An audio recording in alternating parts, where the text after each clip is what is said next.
God of War is a gaming franchise, that's obvious, but adaptations and tie-ins in the form of other media is nothing new. In order to make more money, some video game companies will license their properties to non-gaming companies, and they would either adapt a video game story to another format or tell a small story that expands upon the lore of the video games a little bit. By doing so, the fans of other media may have a look at that game series, or maybe just the fans of the video games will check them out, but no matter what, the video game company will make a little bit of an extra cash without any effort. But sometimes they will make much more money. For example, the animated Super Mario Bros. Movie that made more than $1 billion, or the many movie, animated shows, or comics of Sonic the Hedgehog. Some adaptations of video games are popular, but most of them are infamously bad or forgotten. The topic of this video is on the obscure side. God of War has a live-action TV series that have been on development hell for a few years, but it will come out eventually.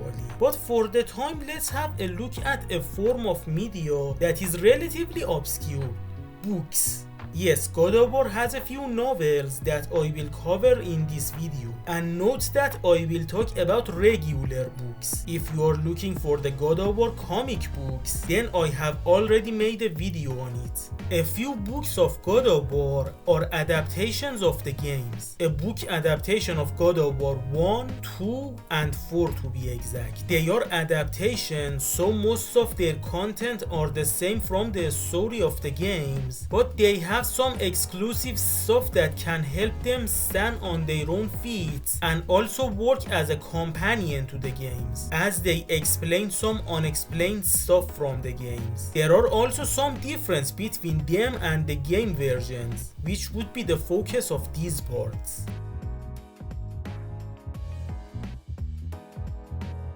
For God of War 1, I found an audiobook version of it that I am not sure if it's official or not, but I thought it would be more interesting if I listened to the audiobook version while playing the game at the same time. The start of the story is Shakespearean. The first cutscene of the game in the book version is narrated in a way that scared me a little bit. In the book, we see the events of the game from the god's point of view sometimes. For example, here when Kratos is falling to his death, Hermes is bringing Athena up to speed. We see the dynamic of the gods between each other. Hermes is the annoying brother and Athena is the sister that is trying her best not to murder him. Here we will flash back a little bit before where we start in the game. In the game we see Kratos on a shipwreck, but here we see him getting on that boat. The way we see the flashback is a little bit more interesting. Kratos also shares my hatred for the Harpies, as he sees them before the undead soldiers. Apparently Hades and Hephaestus also had a hand in creating the Blades of Chaos. Kratos is even more of an egomaniac here. He kills the Harpies with his bare hands and complains about the challenge being too easy. He lifts a cowering man who is running away from the Harpies and says the only monster you should fear is me. He forces the crew to take him to a bigger boat. They say they can't catch up, but Kratos says they will. They will end up in the graveyard of ships, which is the God of War version of the Bermuda Triangle. After a few days, they reach it, but they are really thirsty. Kratos is willing to trade something for water, but the boat captain runs away when he sees the Hydra, which gives Kratos the excuse to kill him. All of Kratos' crew die one by one. That's when we see the first gameplay section of the game. We see the dynamic of Zeus and Athena. She is his favorite child, and as a result Athena can be sassy sometimes. She can manipulate Zeus sometimes. Athena will admit that she cares more about Kratos, but she doesn't like admitting it. Zeus admits that Kratos' suffering is entertaining to him. He also admits that he is his favorite mortal. They say some cool lines here and there. For example, Athena asks Zeus if he would break a puppet if its dancing is offending, and Zeus will say that depends on the puppet and the puppeteer. They will also say that justice is something that the weak came up with in order to shackle the strong. which shows how evil the gods are. We realize that the Hydra is a monster of Ares and not just a random monster in the wrong time and wrong place. Zeus will try to talk to Ares about it, but when he ignores him, he will let Athena take Kratos on his journey to stop Ares. Athena will say she has some plans for Kratos. Zeus sees how mad Ares has become, but he still says that his decree about gods not killing each other won't change. If Ares should be destroyed, it shouldn't be by the hand of any god. At first, they don't plan to kill Ares, only to humiliate him by helping Kratos the mortal defeat him. So Zeus asks Poseidon to let Athena talk to him. Poseidon has a grudge against Athena because he wanted the city of Athens to be called Poseidio after him, but it was named after Athena.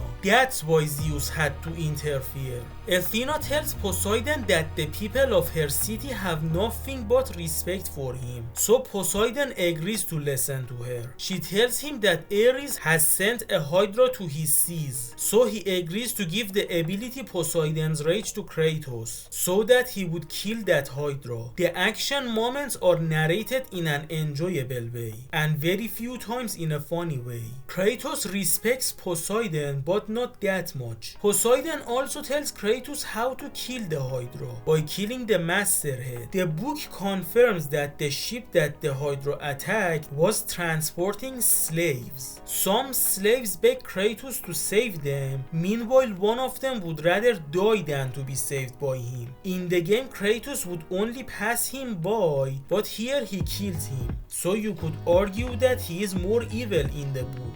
One person would mistake Kratos for a god and asks for his help. He asks them where the captain is. He sees that the captain is on his knees. They tell him that he is not begging but actually praying to Poseidon to save the ship. Kratos says his praise is answered. They ask him if he is going to save them. He answers that he is going to save the ship. Kratos will feel a godly powers but also feel like his entire body is burning while using the rage of Poseidon. Later, Ares tells Poseidon that the Hydra was sent by Athena to manipulate him into giving a part of his powers to Kratos. Poseidon doesn't know which one of the children of his brother is lying to him, and neither do I. It would be cool if Ares was actually telling the truth here, considering the theory that Athena was secretly the real big bad. Athena will talk to Artemis, who is the twin sister of Apollo according to this book. Athena tells herself that the tongue of Artemis is as sharp as her arrows. Athena tells her that the army of Ares is destroying jungles and killing animals, which will result in Artemis helping Kratos because she is the goddess of animals as well. She will send some of her animals to aid Kratos and later gives her blade to Kratos, which according to Zeus is one of the most powerful weapons in creation. In the book, it is much easier to guess Kratos has lost his wife and daughter. The hints aren't subtle enough. In the book, more than only 2 slaves survive. He tells them that they will serve him and help him reach Athens, and in return he will set them free. Also, those 2 girls we could play with in the game, unlike the rest of the slaves, are enslaved willingly. The book actually focuses much more on them than I expected. In the book, they are identical twins named Laura and Zora. They are apparently so beautiful that they have gotten some of the crew killed. That's why they have been locked in a room and its door was closed with a magic. They say that the boat was set to go to Attica before Kratos set it to go to Athens. They are really into Kratos and being punished. You can guess what they are into. Also later it will be revealed that they are actually daughters of Aphrodite. Kratos admits that quote-unquote spending time with them helped him put his mind at ease, only a little bit. Kratos as an Spartan considers Athenians as cowards, but there was one single Athenian that he respected on sight, an archer that fought the monsters till his last breath, and even in his death he was thinking about about protecting his city, as he tells Kratos to use his bow to save the city before he dies. Kratos will use the bow a few times before getting Zeus's thunderbolts. The animals of Artemis will tear through the army of Ares for a while, wolves tearing undead soldiers apart, and vipers poisoning Cyclops so that eagles would have an easier time slashing at their eyes. Ares will grab an animal, but before he kills it, Artemis will use her bow and arrows to kill tens of undead soldiers in a few seconds, so that he would let it go. Artemis would agree to tell her animals to retreat, and Ares will agree to stop destroying forest and its inhabitants. Later, Athena will talk to Aphrodite, and we realize that she has a complicated connection to the family tree of the Greek gods. She's Zeus's daughter-in-law, but also his sister and also his aunt. She is all of these and also none of these at the same time. What even is Kratos' family tree? Again, Athena will manipulate. She will tell Aphrodite that Medusa has plans for her beloved Hermes. Yes, Hermes is a regular customer of Aphrodite. It doesn't work on Aphrodite because she doesn't mind sharing. So she tells her that the plan might get Hermes killed.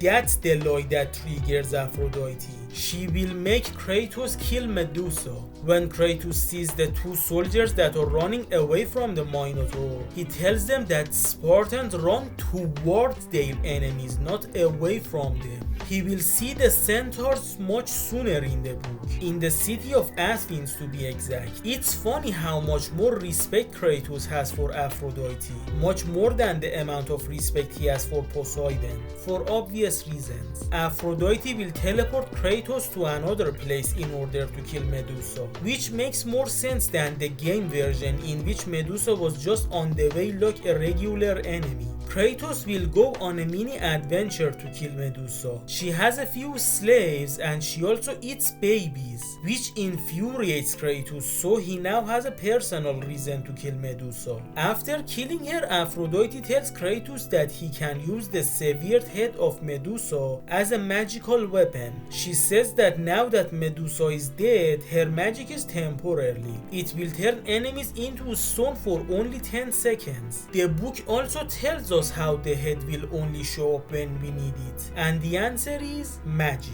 Well, some explanation is better than no explanation. She also tells Kratos to give the head to Athena after his mission is done. That explains losing one of the magics in God of War 2. Kratos isn't fond of this new ability at first, but later he will realize how useful it is and will apologize and thank Aphrodite. Kratos will also question why there are more than a few Minotaurs and Gorgons, when in the OG mythology there is only one Minotaur and 3 Gorgons. But we will never get the answer. He will also try to attack the hologram of the Oracle because that's part of his identity. He will attack when he is afraid. I just love how this book plays with the words. A harpy will take a baby from a mother and will throw the poor thing to its death. Kratos tries to save the baby but fails. The brutal death of the baby multiplies his trauma. Zeus and Athena look over Kratos' entire adventure.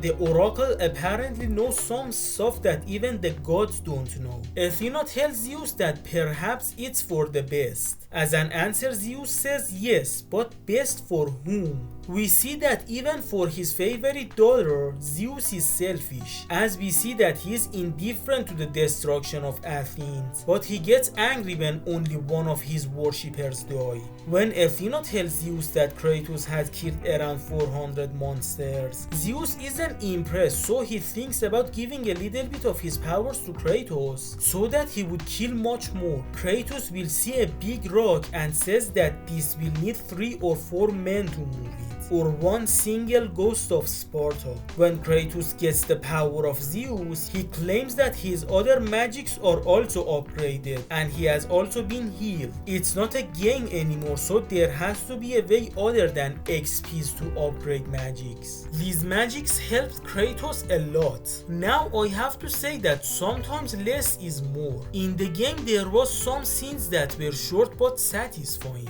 For example, the part where Kratos uses thunder thunderbolts to pull a lever. In the game, it can be funny. You! I must get across! Release the lever! Extend the bridge! No! I won't let them get me. They won't get across. These monsters, they'll tear me apart! Coward!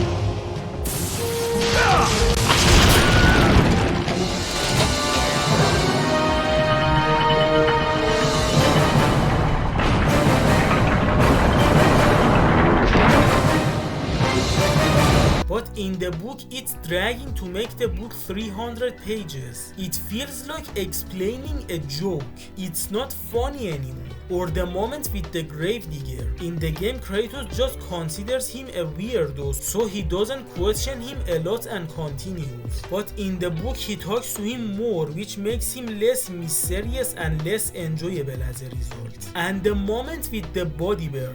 In the game, you can feel the been there done that energy in him. He has seen this tragedy so many times that he doesn't really question him and opens the gate for him. But in the book, they will talk for far too long and will bring up some questions but won't answer all of them. The game version is overall better because it is short but effective. In the book, Kratos will talk to the Oracle a little bit before Harpies capture her, and Kratos is a little bit of a simp in the book. Sometimes the story focuses more than enough on how hot the female characters are in the mind of Kratos. Meanwhile, in the game, he is mostly indifferent. Hermes tells Zeus that he knows he kinda broke his own rule by giving a magic to Kratos, but he will close his mouth when Zeus tells him to send a message to Ares. They all know that Ares would just kill Hermes, so Zeus takes it back. We see an interesting adaptation of the Desert of the Lost Souls part. Here, all three sirens attack him at the same time. They kinda hypnotize Kratos with their beautiful voice and quote-unquote beautiful face and start biting him. But three factors saves him from them.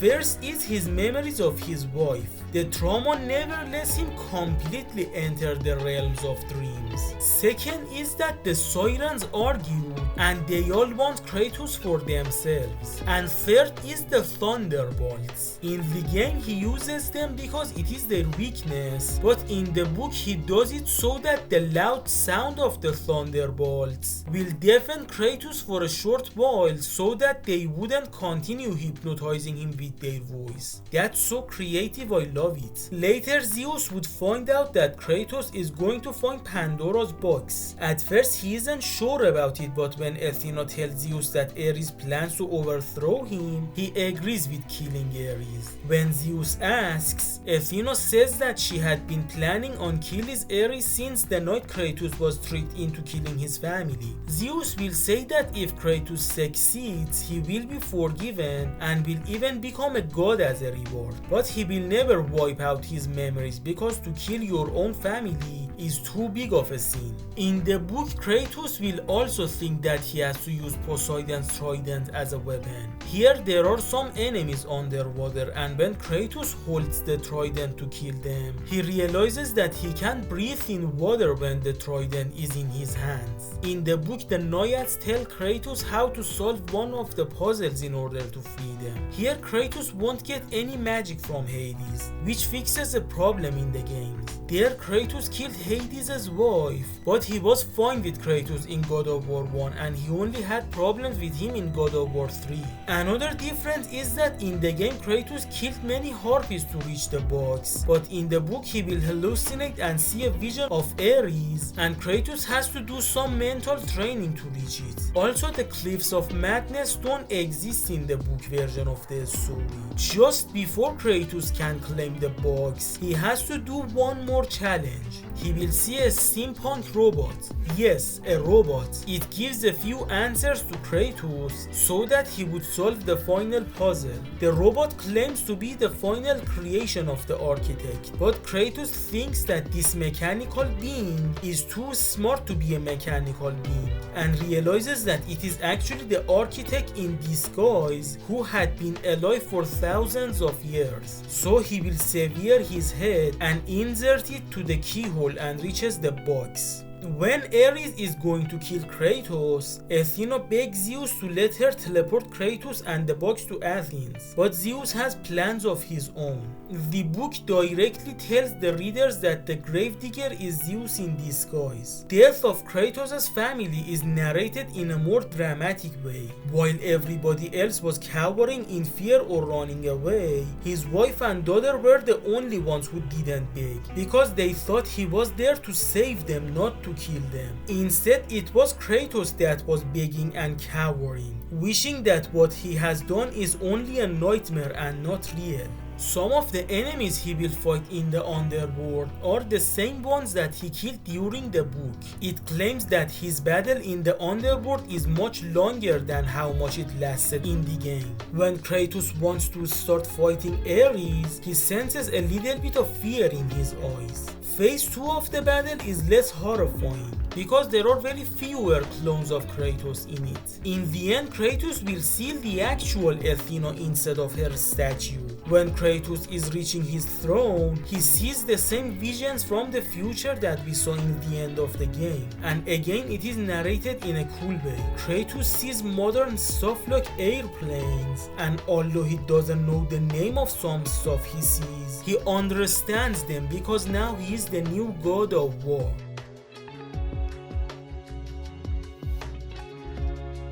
For this one, I also listened to an audiobook version while playing the actual game. For both of these games, unless you are playing on very hard mode, the books take a longer time, if you are not skimming through the books, that is. The audio version of both books are around 10 hours long, and my playthrough of both games on hard mode are around 8 hours long. But on very hard mode, the audiobook version ends when I reach the underworld in God of War 1, and the audiobook version of God of War 2 ends when I reach the Temple of Fates. So God of War 1 very hard mode will be about an hour longer than the book version, but God of War 2 is more than a few hours longer because of how difficult the final part of the game is. By the way, I can beat God of War 2 on very hard mode the legitimate way now, but still the final enemy gauntlet takes me 2 hours. The book version starts with a nightmare in which Kratos murders his own family again.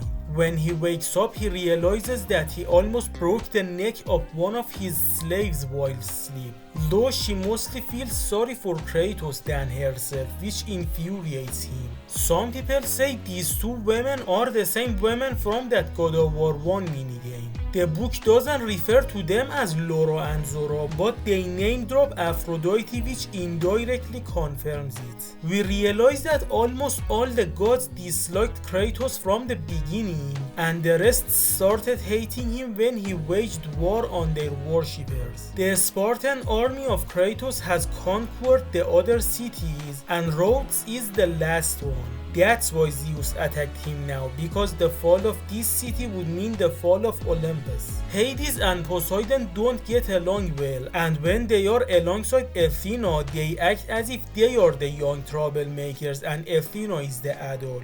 Meanwhile, in reality, they are her uncles and she is much younger than them. The book version of God of War 1 was released in 2010, so most of the other extended stuff of God of War were either in development or relatively new, so they couldn't add much to it. But the book version of God of War 2 was out in 2013, so they could reference stuff like the 2010 comic and the PSP games. They will even mention other mythologies. For example, according to this book, the cursed legionnaires are Greek soldiers that joined King Zahak from the Persian mythologies, and Zeus cursed them for their betrayal. Just like God of War 1 book, we see the events from the gods' point of view, but here we also see it from the point of the Sisters of Fate. I thought Atropos was the more playful sister of the three, but turns out that actually Lachesis is the one that has gotten bored with the rules. and wants some adventure. She is also fascinated with Kratos, and when she starts playing with his threat, she dooms herself and her sisters. Here we realize that Kratos didn't fully trust Zeus, but he agreed to put his godly powers into the blade of Olympus because it was the only way to save his soldiers from the living Colossus. A Rhodes soldier accuses Kratos for just pretending to be a god because he sees that Kratos can bleed. Kratos easily kills him. Hades is mad that Kratos has escaped him. He wants to kill Kratos, but Zeus won't let it. Hades thinks that Athena had something to do with it. As an answer, she says that with an imagination like that, he should become a poet. Athena tries to reason with Zeus and wants him to wipe Kratos' memory, but Zeus won't have it. He thinks that Kratos wants to overthrow him. The sisters are so cruel that they casually murder an entire country just to have fun. The reason Zeus had to trick Kratos in order to kill him is that if he killed him in a fair battle, he would have broken his own rule. So he had to turn Kratos back to a mortal so that he wouldn't have killed the god. When Kratos comes back to life thanks to Gaia, the sisters freak out because that was not his destiny. Hades is very angry that Kratos escaped him for the second time. Now he accuses Zeus of helping him, but he will shut up when Zeus just looks at him menacingly.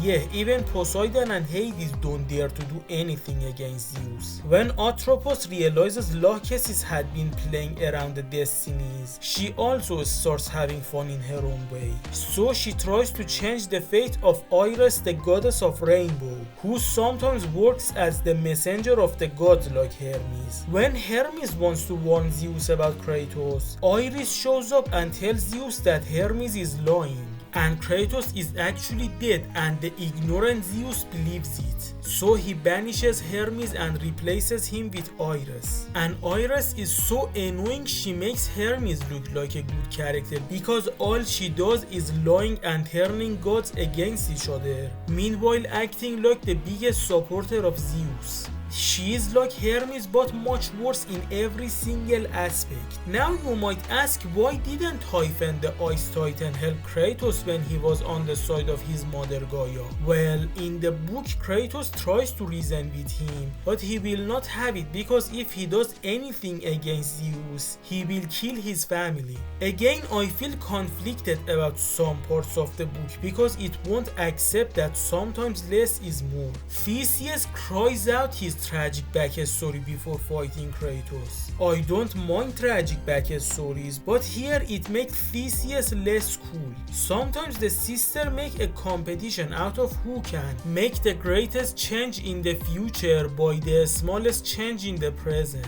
For example, they had something to do with the Trojan War. Poseidon tells Zeus that a Titan has attacked his realm. Zeus tells him to deal with it himself, which is exactly what he wanted to hear, because now he has the excuse to be as brutal as possible. When Kratos meets Ulrich, he asks him how many times must he kill him. Then they reference the comic. I like the reference, but I feel like making it smaller would be better. The first thing Kratos said to Ulrich already made a nod to the comic, and if instead of telling the readers about the event, just after Ulrich's defeat one of the sisters said how did Kratos kill Ulrich for the third time, then it would be in a way that people who have read the comic would have the missing link, and people who haven't read the comic would be encouraged to do so. In the book, Ulrich does not revive the boat captain, so another joke is ruined by the books. Kratos is really satisfied when he kills Ulrich because this time he didn't need to sell his soul to the devil in order to win. The more time passes, the more people praise the Titans instead of the gods. Here Jason is actually alive but has lost an arm. He is against using the fleece to kill Zeus, so Kratos kills him. Euryale refers to Kratos as murderer of her children instead of just children, which makes it less cool because now it is just personal, instead of the game version in which she wanted to make Kratos less focused by making him remember the death of his daughter. Now that the throne of God of War is empty again, everything is going down. The gods are kinda like gears of a machine, and when only one of them is removed, the machine malfunctions. Zeus, Hades and Poseidon realize it it and try to choose a new God of War, but they can't agree with each other. They do consider Hercules as one of the candidates, but they don't say why they weren't sure about it. Kratos will interact with Perseus before fighting him. He asks him how come he's trapped here, a question that every player might ask. But again, we don't get the answer. I guess Perseus really is just an idiot in God of War series. Also, he got his magic helmet from Hermes. Icarus tells Kratos that his wings are the creation of his father. When Kratos gets his wings, he realizes he can summon them by clapping. When Atlas gives Kratos his power, at first his limb shakes without any control, and it takes him a while to learn how to use it. Athena tells Zeus that everything he does is overkill. For example, the fact that he punished Gaia, who had been a mother figure to him. Zeus won't listen. He decides to go and destroy Sparta. Athena begs him not to do it, but it does not work, so she sets a single tear, fearing how Kratos will feel and what he will do in return. Iris lies to Poseidon that the reason Zeus told him to deal with the Titan himself is because he trusts him, which makes him send his Kraken to kill Kratos in order to help Zeus. The last Spartan tells Kratos that a giant eagle took him to the island of creation. Still would love to see a spin-off game to show this guy's adventure. A 2D Metroidvania would be interesting. When Gaia talks to Kratos in the form of his wife, Kratos realizes Gaia is taking advantage of him, but he is fine with living in this beautiful life for a short while. During the events of the book, we see the community of the gods slowly descending into chaos, and when they are going to break, Hermes is the one that comes to the rescue. He tells Zeus where Kratos is and also fixes the broken bonds of the gods with his speech. Turns out that Hermes is smarter than how he looks. Zeus will realize his mistake, and once again he makes him his messenger and banishes Iris. Now what Zeus said about the gods being apart makes more sense. During God of War 2 they were slowly distancing themselves more and more, and they were getting suspicious of each other more and more. But during God of War 3 they will reunite once again to defeat Kratos. This book makes Kratos look even more OP. The sisters had control over everything, but Kratos refuses to do what they said for him. The story from their point of view gets scarier and scarier the more time passes. I felt their anxiety, which shows this book is well written. At first they are calm, but slowly they panic more and slowly they realize they have no control over him anymore. They try to cut his thread, but it had been twisted around many other threads. So what they said to Kratos when he reached their temple was a facade. At first I was happy to see it. I thought what God of War Ragnarok had to say about fate was actually said by the God of War 2 book years before. But no, the Sisters of Fate really are that OP, and the reason they have no control over Kratos anymore is Pandora's box. The moment he opened that box, everything stopped working normally, which is kinda a wasted potential. You may think, how did Kratos find his thread? Well, according to the book, the Spear of Destiny is the tool that helped him. With it, he kept cutting threads until he felt a change in himself, which means he cut his threads, and now as a result he is unleashed. Another wasted potential is that they never fixed an inconsistency. According to God of War 2, Kratos heard from Athena that Zeus is his father, but in Ghosts of Sparta he heard it from his mother. Here in the book they could say that his mother turned into a monster before telling the truth, so he wouldn't find it out until God of War 2. But despite mentioning Ghosts of Sparta, this book never tried to fix that problem. The book ends exactly like the game. So yeah, I enjoyed both of these books. When it was time to novelize God of War 3, we might have been in the Norse saga already. So probably that's the reason we never got a book version of God of War 3. Which is a shame, because although these books aren't perfect, they were an interesting way of revisiting those games.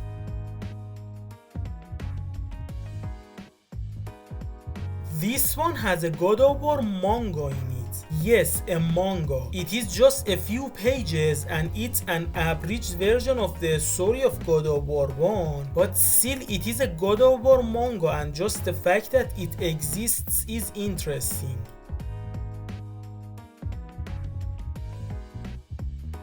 God of War 4 also got a novelization, but Ragnarok didn't. I won't cover it because I haven't completed God of War 4 yet. If I see something in the book that I haven't encountered in the game, I wouldn't know if that is a book exclusive thing or if it's a side quest. This one has an official audio version narrated by the voice of Mimir, so it makes it the most enjoyable to listen to. It would have been cute if they also made an official audiobook version of God of War 1 and 2 narrated by the voice of Gaia, but whatever. Just know that a book version of God of War 4 also exists.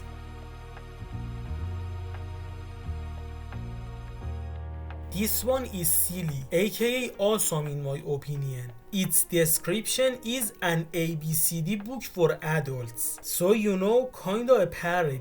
Those kiddie books that go like A apple, B ball, C cat, but each alphabet stands for a word related to the game. I have seen YouTube videos like that, but to see an official book like it is amazing.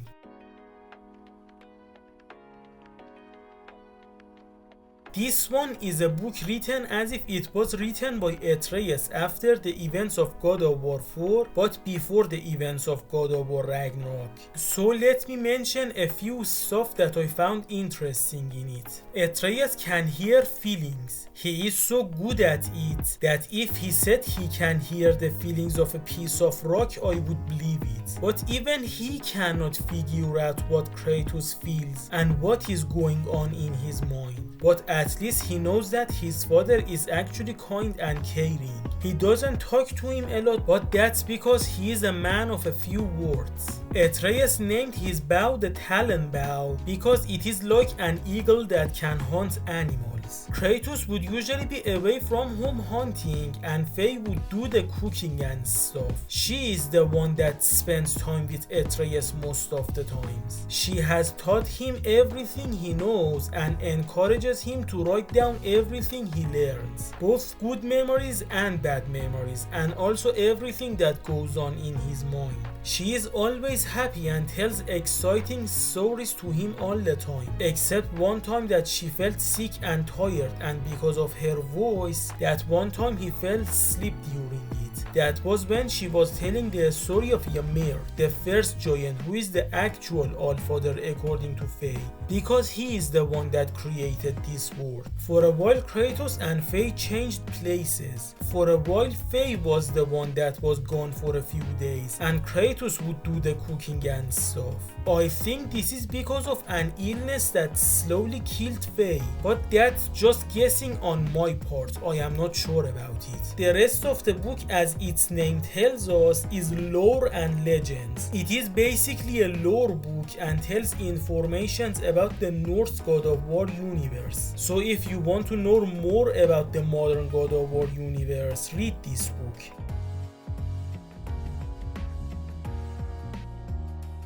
Yes, God of War has a cookbook, and I thought Sonic having one was goofy, but man, this one is a whole new level of goofiness. I love it. This book tells you how to cook different foods from the 9 realms, and it is written in a way as if Tyr has written the book. Just like the Sonic cookbook, but that one was written by multiple Sonic characters, not just one. Wait, Pokemon has a cookbook, Final Fantasy has a cookbook, Fallout has a cookbook, Horizon has a cookbook, Halo has a cookbook, Street Fighter has a cookbook. Was this thing common this whole time?